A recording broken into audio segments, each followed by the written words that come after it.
गेल्या 3-4 वर्षामध्ये कदाचित वेगळे प्रश्न मांडत असतील संसदेत, पण सगळ्यात प्रभावी मांडणी संसदेमध्ये जर कोणी केली असेल देशातल्या खासदारांपैकी तर ती अमोल कोल्हे तुमच्या खासदारांनी केली. मला माहित नाही, पण इथं मुली बऱ्याच आहेत, युवक बरेच आहेत, नागरिकही आहेत, अलीकडे यूट्यूब सगळेच आपण बघतो.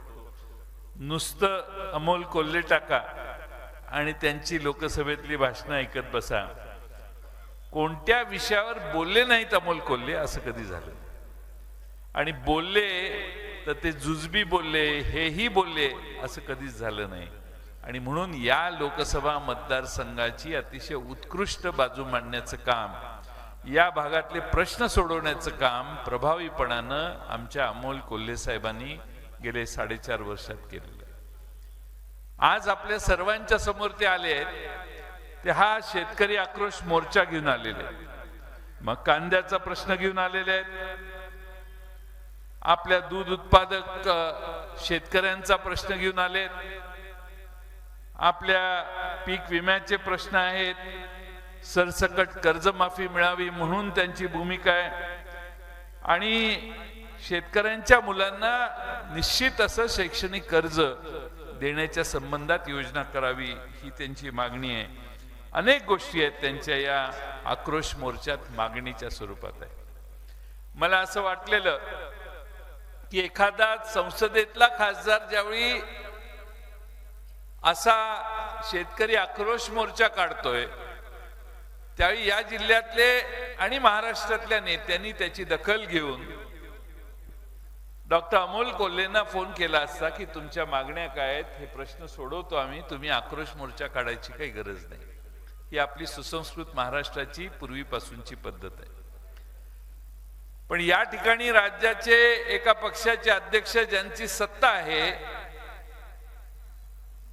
त्यांना शेतकऱ्यांचे अमोल कोल्हेंनी मांडलेले हे जे प्रश्न आहेत याच्याविषयी भाष्य करण्याची इच्छा आणि बुद्धी होत नाही. ते म्हणतात या मोर्चाकडे कोणी लक्ष देणार नाही,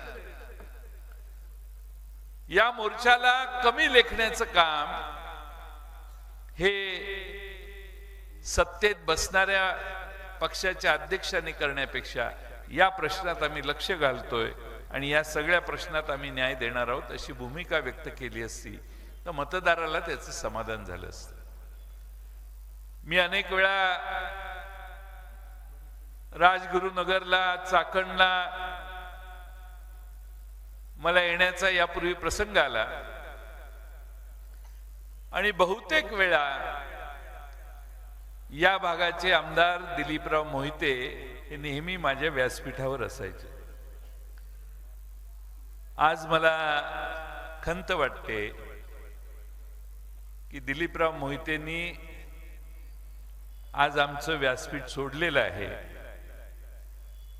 आज आमच्या व्यासपीठावर ते नाहीत याचं मला मनापासून दुःख वाटतं. माणसाच्या आयुष्यात असे प्रश्न असतात, प्रसंग असतात की ज्यावेळी त्यांनी ठामपणा दाखवण्याची गरज असते आणि जिथे ससे होलपट होत होती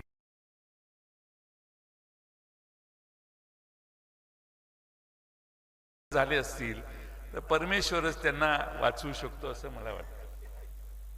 माझी त्यांना पूर्ण सहानुभूती आहे, मी त्यांचा हितचिंतक आहे. मी काही नेहमीच त्यांना भेटल्यावर म्हणतो कसं काय राव, असं कसं केलं तुम्ही.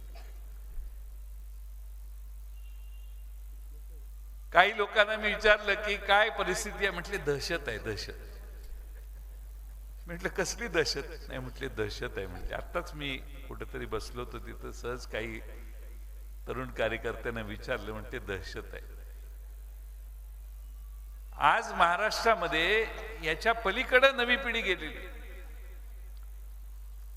आणि महाराष्ट्रातल्या कुठल्याही माणसाला तुम्ही सहज विचारलं की काय होईल पुढे तर ती माणसं म्हणतात शिवसेना, काँग्रेस आणि राष्ट्रवादी पवार साहेबांचं पुन्हा सरकार महाराष्ट्रात सत्तेत.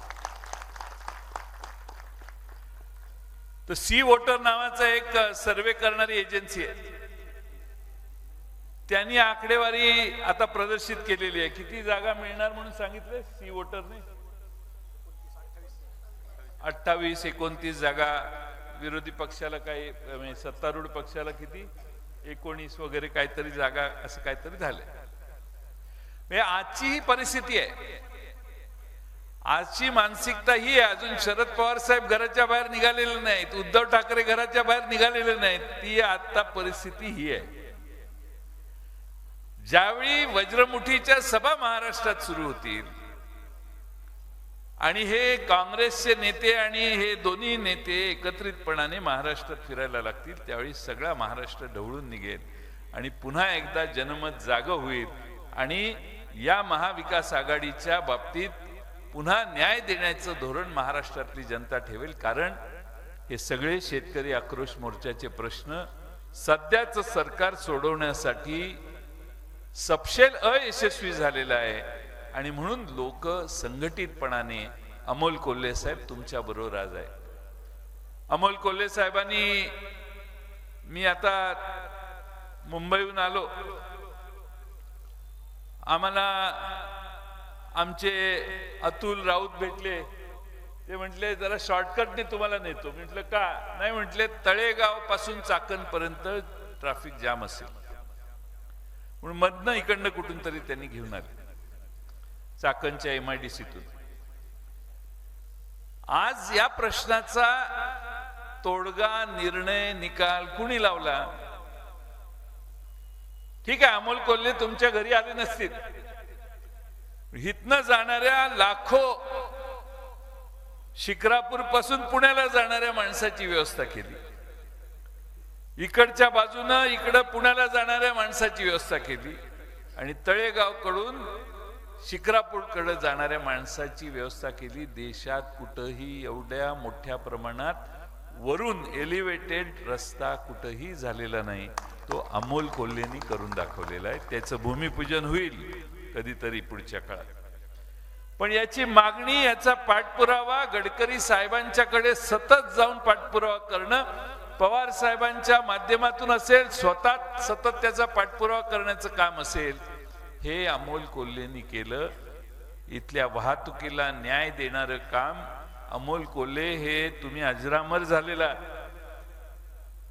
हा ट्रॅफिकचा प्रश्न कुणी सोडवला? पुढची पूर्ण पिढी समजेल की हे सगळे पुलाचं जाळं जे वडण्याचं काम केलेलं आहे ते डॉक्टर अमोल कोल्हेंच्या मागणीनं आणि पाठपुराव्यानं होतं. 19,000 कोटी रुपये याचं आता टेंडर निघालेलं आहे का, निघणार आहे का? निघाले. काम कोणाला तरी मिळेल, याचं काम चालू होईल आणि पुढच्या 3, 4, 3.5, 2, 3, 4 मला माहित नाही किती मुदत आहे, हे सगळं चित्र बदललेलं असेल. आणि म्हणून राजगुरुनगर, चाकण, अगदी इकडं पुण्याकडे जाणारा सगळा मार्ग सहजगत्या प्रवास करायला तुम्ही सगळे सहजगत्या उपलब्ध होईल, व्यवस्था तुमची चांगली होईल. मी आपणाला हे यासाठी सांगतोय की अमोल कोल्हेंनी काय केलं, अमोल कोल्हेंनी लोकसभेत किती काम केलं, अमोल कोल्हेंनी देशातले प्रश्न किती मांडले, अमोल कोल्हेंनी बैलगाडा शर्यतीसाठी इथं भाषण करण्याच्या ऐवजी दिल्लीमध्ये कशी भाषण केली आणि त्याला न्याय मिळवला, हा सगळा इतिहास तुमच्या सगळ्यांच्या डोळ्यासमोर आहे. आज काही लोक अमोल कोल्हेंना पराभूत करण्याची भाषा करतायत. ज्या शिवछत्रपती शिवाजी महाराजांना आणि संभाजी महाराजांना घरोघरी पोहोचवणारे जे अमोल कोल्हे आहेत, त्यांचं पराभव करणं मित्रांनो एवढं सोपं नाही. अमोल कोल्हे घराघरात आहेत. मगाशी कुणीतरी भाषणात सांगितलं, प्रत्येकाच्या हृदयात आहेत. मी माझ्या डोळ्याने मागच्या लोकसभेला बघितलं, अमोल कोल्हे पुढे चालत होते आणि सगळे अमोल कोल्हे साहेबांना इतक्या आदबीनं भेटायचा प्रयत्न करत होते. प्रचंड मोठ्या प्रमाणात लोकांचा ऍक्सेप्टन्स त्यावेळी होता. आता तर काम उभं राहिलेलं आहे. आणि म्हणून डॉक्टर अमोल कोल्हेजी, तुम्ही या लोकसभा मतदारसंघात फिराच, पण जरा मला महाराष्ट्रात तुम्हाला घेऊन जायचं. आणि जे अमोल कोल्हे साहेब तुमच्याकडे कमी आले असतील तर त्याला जबाबदार हा जयंत पाटील आहे, कारण मी त्यांना महाराष्ट्रात घेऊन फिरत होतो. महाराष्ट्रात शिवस्वराज्य यात्रा काढायची कल्पना, मी शिवाजी मंदिरात ते बसले होते तिथं म्हटले डॉक्टर साहेब आपल्याला एक करायचंय. त्यांनी क्षणार्धात होकार दिला आणि महाराष्ट्रातल्या सगळ्या तालुक्यात सगळ्या जिल्ह्यात आम्ही डॉक्टर अमोल कोल्हे साहेबांना घेऊन गेलो. मिटकरी पण होते ना आपल्याबरोबर, अमोल मिटकरी तेही आमच्या बरोबर होते. ते राजकारणात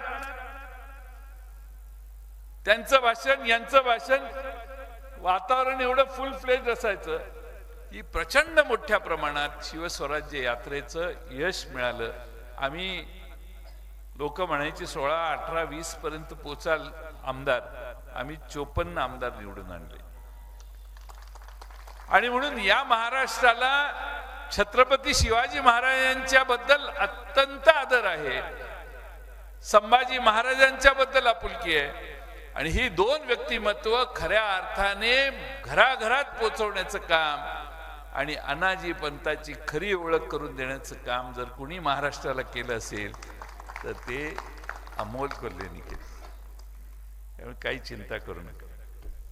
आपल्या सभा साध्या होणार आहेत. आपल्याला काही फार भपकेबाजपणा करायची आवश्यकता नाहीये. प्रभाव निर्माण करण्याची गरज नाही, कारण प्रभाव मनामनात लोकांच्या, शरद पवार साहेबांचा, उद्धव ठाकरे साहेबांचा आणि काँग्रेसच्या राहुल गांधींचा प्रभाव सामान्य माणसाच्या मनात आहेच. लोक वाट बघतायत, ती निवडणुकीची बघतायत. त्यामुळे तुम्ही काही चिंता करू नका.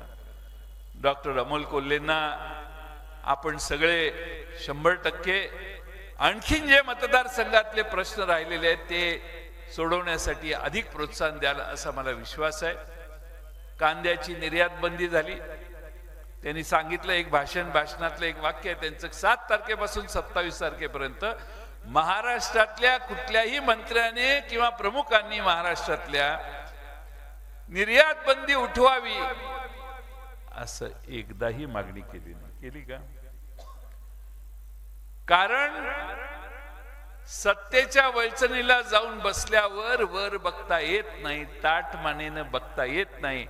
आणि हळूच जाऊन बसलेलं असलं तर जास्तच प्रॉब्लेम होतो. आणि म्हणून महाराष्ट्रामध्ये आम्ही सगळे नेते आहोत, पण आम्हाला निर्यात बंदी उठव म्हणून सांगायचं धाडस होत नाही. मग बिचारे अमोल कोल्हेंसारख्या एका सामान्य प्रयत्न करून इथपर्यंत प्रवास करणाऱ्या नेतृत्वाला चॅलेंज करण्याचं काम मात्र आम्ही चांगल्या पद्धतीने करतो. याच्यात कुठेतरी दुरुस्ती झाली पाहिजे. तुम्ही सगळे सज्ञानी आहात, फार सुजाण आहात. महाराष्ट्रामध्ये अमोल कोल्हेंसारखे प्रयत्न मतदारसंघाच्या सुधारणेचे हे विरळाच झालेले आहेत. आणि म्हणून शेतकरी आक्रोश मोर्चा त्यांनी काढला. मी त्यांना आज सकाळी सांगितलं मी आज संध्याकाळी येणार आहे म्हणून. ते म्हटले माझी काहीच तयारी नाही. म्हणजे काही तयारीची गरज नाही. म्हटलं तुमच्या सभेला मी संध्याकाळी येणार आहे असं दुपारी कन्फर्म केलं मी 2-3 वाजता. ते म्हटले अहो काल म्हटलं होता पण मला वाटलं नाही खरं. मी म्हटलं आता येतोयच, म्हटलं दुपारी संध्याकाळपर्यंत पोहोचतो. आम्ही राष्ट्रवादी काँग्रेसचे सगळे कार्यकर्ते पवार साहेबांच्या बरोबर जिद्दीनं काम करतोय. या जिल्ह्यातली राजकीय परिस्थिती मला माहिती आहे. अनेकांच्या अनेक अडचणी असतील, त्याबद्दल मला इथं काही बोलायचं नाही. पण आपण सगळे जिद्दीने पवार साहेबांच्या मागे का आहोत? तर पवार साहेब हा दृष्टा नेता आहे. या नेतृत्वाने या भागातल्या धरणांची पूर्ण उभारणी करण्यासाठी पवार साहेबांच्या सगळ्या राजकीय जीवनात या भागामध्ये आज पाण्याची व्यवस्था झालेली आहे, धरणांची व्यवस्था झाली आहे. त्याचा पुढाकार पवार साहेबांच्यामुळे. या भागातल्या सामान्य माणसाने नेहमी पवार साहेबांना मानलंय, कारण हाच माणूस आपले प्रश्न मांडू शकतो, सोडवू शकतो. याची चांगली जाणीव या भागातल्या जनतेला आहे. आणि पवार साहेब बघडले तर आपण शून्य आहे असं इथल्या प्रत्येकाला माहिती आहे. आणि म्हणून आज पवार साहेबांच्या सारख्या नेत्याच्या माग तुम्हा सगळ्यांनी हळूहळू उभा राहण्याची ताकद उभा करण्याची गरज आहे. पुन्हा एकदा पवार साहेबांना आपल्या सगळ्यांच्या आशीर्वादाने ताकदीनं पुन्हा एकदा, मगाशी सांगितलं त्याने, दिल्लीच्या तख्तासमोर झुकायचं नाही ही भूमिका आपल्या सगळ्यांची आहे. आणि म्हणून आज महाराष्ट्रामध्ये पवार साहेबांच्या नेतृत्वाकडे सगळेजण आज आशेने बघतायत. पवार साहेब कमी बोलतायत, पवार साहेब आक्रमक बोलत नाहीत, पवार साहेब सौम्यतेने सगळ्या गोष्टी करतायत. कारण पवार साहेबांना आम्ही फार वर्ष जवळून पाहिलेलं आहे. जगन्नाथ शेवाळे बापूंना माहित. हळूहळू या सगळ्या परिस्थितीवर मात करण्याची आजही मानसिक ताकद, इच्छा, ईर्ष्या 84 वर्षाच्या नेतृत्वाच्या मनात आहे. हे या देशातलं सगळ्यात मोठं कौतुक आहे. हार मानायची नाही हा त्यांचा आग्रह आणि हट्ट आहे. आणि हार मानायची नाही यासाठी आपण ताकदीनं लढूया ही त्यांची मानसिकता आहे. आणि म्हणून आज देशात इंडिया नावाची आघाडी तयार झाली. आज शिवसैनिक या ठिकाणी मोठ्या प्रमाणात आले, काँग्रेसचे नेते या ठिकाणी आले, देशातले अनेक पक्ष एकत्रित येऊन या देशातल्या सत्तेला चॅलेंज करण्यासाठी एकसंघपणाने उभा राहिलेले. या सगळ्यांची मागच्या लोकसभेतली मतदानाची टक्केवारी 63% आहे. 63% लोक एकत्रित झालेले आहेत. 63% मतदान मागच्या वेळी ज्यांनी घेतलं ते एकत्रित झालेले आहेत. आणि एकसंघपणाने जर एकाच एक निवडणुका जर झाल्या तर मला खात्री आहे की आपला विजय फार मोठ्या प्रमाणात झाल्याशिवाय राहणार. आणि म्हणून बातम्या बऱ्याच येतील, मोठ्या प्रमाणात दमदाट्या होतील आता इथनं पुढे. तुम्ही चिंता करू नका. ज्याला राजकारणात करिअर करायची आहे, तरुणांना ज्यांना पुढे जायचंय त्यांना हीच संधी आहे. आज ज्यांना अनेक वर्ष पुढे संधी मिळत नाही असं वाटत होतं त्यांना संधी मिळालेली आहे. ही संधी या भागातल्या तरुणांनी हातात घ्यावी. आपलं करिअर करण्यासाठी संकटग्रस्त ज्यावेळी पक्ष होतो त्यावेळीच आपण पुढे येण्याचं काम केलं पाहिजे. मला खात्री आहे की या भागातल्या तरुणांना छत्रपती शिवाजी महाराजांचा मराठी बाणा मनात ठेवून काम करण्याची इच्छा असेल. त्या सगळ्यांना मी आज आवाहन करतो की आपण ताकदीनं पवार साहेबांच्या, उद्धव ठाकरेंच्या आणि या इंडिया नावाच्या महाविकास आघाडीच्या प्रयत्नांच्या मागे आपली ताकद उभा करा. लोकांच्या मनात जे आहे, महागाईवर आहे, बेकारीवर आहे, या सगळ्यांच्या नंतर आता राम मंदिराची उद्या 1 तारखेला सुरुवात होणार आहे. बाबरी मशिदीच्या वेळी बाळासाहेब ठाकरेंनी त्याची जबाबदारी घेतलेली होती. स्वर्गीय बाळासाहेब ठाकरे एवढे धाडसी होते. भारतीय जनता पक्षातल्या कुणी नव्हती घेतली, पण स्वर्गीय बाळासाहेब ठाकरेंनी जबाबदारी घेतली. आज स्वर्गीय बाळासाहेब ठाकरेंच्या चिरंजीवांना, उद्धवजी ठाकरेंना किमान तेवढी आठवण म्हणून तिथं निमंत्रित सन्मानाने करायला पाहिजे होतं असं आम्हाला वाटतं. राम मंदिर ही कुणाची एका पक्षाची प्रॉपर्टी नाहीये. आम्ही सगळे राम भक्त आहोत. रामाला कुणाचाही विरोध नाहीये. कधीतरी आम्ही देखील अयोध्येला जाणारच आहोत. रामाला विरोध करण्याची भूमिका इथं कुणाचीच नाही. पण रामाला पक्षीय रंग देण्याचं काम जर कुणी केलं असेल तर ती रामाला मर्यादित करण्याचा प्रयत्न जर कुणी केला असेल तर ती भारतातली जनता हे मान्य करणार नाही. नमस्कार तर आमचाही आहे. मी अमोल कोल्हेंनी घेतलेल्या एका मुलाखतीत सांगितले की आमच्या वडिलांनी आमच्या इस्लामपूरला राम मंदिर उभं केलं. ती सुरुवात झाली आणि त्यांचं निधन झालं, ते मी पूर्ण केलं. आणि भारतीय जनता पक्षाचे सगळे नेते आमच्याकडं अण्णासाहेब डांगेंच्या चिरंजीवांच्या लग्नासाठी आलेले. त्यांना मी कारखान्यावर बोलवलं. गोपीनाथराव मुंडे, प्रमोद महाजनी होते, सगळे मोठे मोठे नेते होते. त्यांना मी राम मंदिर दाखवल्यावर ते म्हटले, अहो जयंतराव, तुम्ही आम्ही भाषण करतोय, मागणी करतोय, पण तुम्ही तर राम मंदिरच उभं केलं. सांगण्याचा मतितार्थ असा की आम्ही रामाच्या विरोधी नाही, तर आम्ही रामाच्याच बाजूचे आहोत. रामाचे जे गुण आहेत ते सगळे पाळण्याचं काम आमची महाविकास आघाडी करेल, हा शब्द मी आपल्या सगळ्यांना देतो. तो एकवचनी होता. त्याचे सगळे जे गुण आहेत, त्यामुळं रामाला आपण का मानतो तर रामाच्या अंगातले गुण हे आदर्श पुरुषाचे गुण होते. आणि म्हणून आपल्याला रामाला विरोध नाही आहे. आणि हे चित्रही भारतात तयार होऊ नये की कुणाचा विरोध आहे. अगदी मुस्लिम समाजाची लोक, एक महिला काल पेपरला कुठल्या तरी लोकमतला कुठं वाचलं, मुस्लिम समाजातली महिला देखील चालत निघालेली. हा या भारत भूमीचा देव, हा भारत भूमीचा देव आहे. आणि रामाला राजकीय हत्यार म्हणून न वापरता त्या रामाला आपण सगळेच सकारात्मक दृष्टीने या इव्हेंटकडे बघू. सगळीकडे आता तांदूळ वाटण्यात येतील, सगळ्यांना निमंत्रण देण्यात येईल, ज्यांना कलश यात्रा होईल. व कलश यात्रा ही पक्षीय नसली पाहिजे. आमच्याकडे इस्लामपूरला काही लोक मला बोलवायला आलेले, मी उद्या 1 तारखेला जाणार आहे त्या कलशावर पूजा करायला वगैरे. सगळ्यांनी जायला पाहिजे. शेवटी काय, ज्यांना जी भक्ती आहे, एखादा दत्ताला मानत असेल, एखादा गणेशाला मानत असेल, एखादा हनुमान भक्त असेल, ज्याचा त्याचा धर्म, ज्याचा त्याचा देव आहे. आपल्याकडे एवढे देव आहेत की त्याचं फॉलोइंग हे वेगवेगळ्या देवाचं वेगळं आहे. आणि उत्तर भारतात मी बघितलं फार रामाला मानतात. म्हणजे इंदोर वगैरे भागामध्ये रामाच्या बद्दल फार लोकांना भक्ती आहे. उत्तर प्रदेश, मध्य प्रदेश इथं रामाच्या बद्दल अतिशय जिव्हाळा आहे. आणि म्हणून आपल्या सर्वांना माझी विनंती की 1 जानेवारी महिना हा रामाच्या नावानं सोडायचा. या जानेवारी महिन्यात तुमचे प्रश्न सोडवण्यासाठी सध्याच्या सत्तेत बसणाऱ्या लोकांना वेळ मिळेल का, मला जरा शंका आहे. कारण ते त्या व्यापात आहे.